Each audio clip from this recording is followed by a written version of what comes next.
Good nun mga boss, ito palang ginagawa ko. Tuwing hapon, kinikiping ko yung mga sisiw kasi para iwas, tabok tsaka lamig. Kasi pag nalamog sila, dun nagsisimula yung pagkakasakit nila. Tuwing hapon ko tong ginagawa para mas safe yung mga sisiw kasi pag napabayaan sila, wala, masasayang lang yung pinagpaguran mo tsaka oras mo.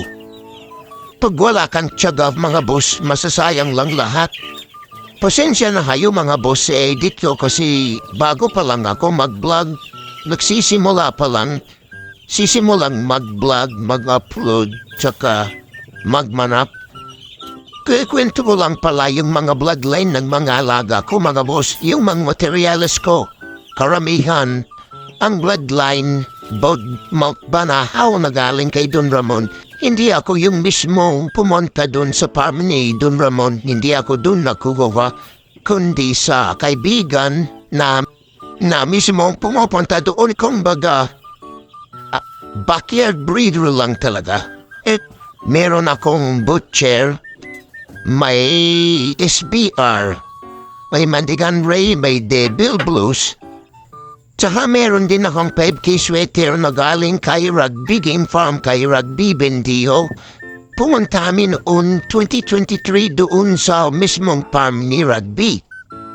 Malaking gastos mga boss, materials pa lang. Talagang masakit na sa bulsa pero tiyaga lang, baka sakaling sirtihin tayo. Pagpalain tayo lang, Panginoon. Sana mga boss pag napanood itong mga upload ko, paki-like naman tsaka papalo na rin para updated kayo sa lahat ng mga video ko. At ito na mga boss, pagkatapos ko nag-keeping tsaka sineti ko yung mga sisiw, nagugas naman ako ng mga painuman nila tsaka patukaan nila para bukas ready na naman at linis na naman para iwas sila sa sakit. Ganito palagi ginagawa ko mga boss tuwing hapon para mas sigurado tayo sa mga alaga natin kasi namuhunan tayo dyan. Pero sana pala rin tayo at makabenta kung may makapapanood nun tong video na to. Kung gusto nyo mag-acquire bilang tulong nyo na rin sa akin, malaking papasalamat ko na sa inyo mga boss. At dito na nagtatapos ang video na to mga boss. Sana nag-enjoy kayo. Thank you.